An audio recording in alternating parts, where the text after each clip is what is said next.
This is a story that a friend of mine from Wales recently told me about the origin of Excalibur, the sword that is pulled from the stone and taken and then given by the Lady of the Lake.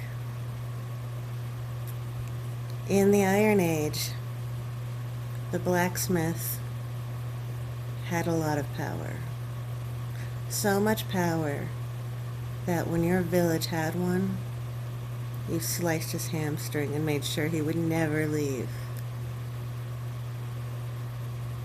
He provided your defense, your offense, and everything beautiful for trade.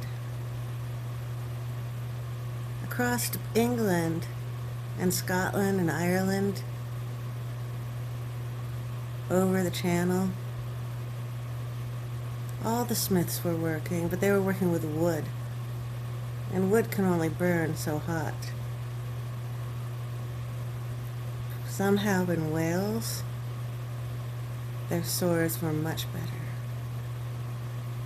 What they were making was so much stronger, and people wondered why. It is because Wales has the most magical substance in the world. They have a stone which burns. Nowhere else has this. No one's seen this before. You don't set fire to stones and have them get hotter and hotter and hotter. In Wales, this was the greatest magic, and it has been the most important power that Wales has ever had. The coal lay everywhere on the ground. It was in the hills, and it didn't look like something you would think would be magic, just like most things that really are magic. It's just a black rock. And yet you could set it on fire, and the heat would become so much more powerful than that from wood, that your weaponry, your beautiful adorning jewelry, was far stronger, far superior, far more beautiful than that of anyone else's. We know that the smiths plunged their metal into fresh water to temper it, to cool it off, to put it back in heat, cool it off, back in heat, cool it off. As the people were wondering, what are they doing? What are they doing?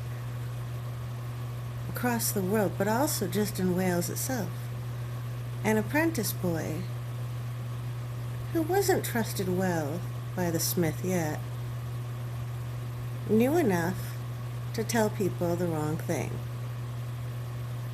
He told them the sword comes from a stone. The only thing that anyone could imagine that meant was that the sword was pulled from the stone, the way metal runs through stone. But what is all the water for? Well, that's from the Lady of the Lake.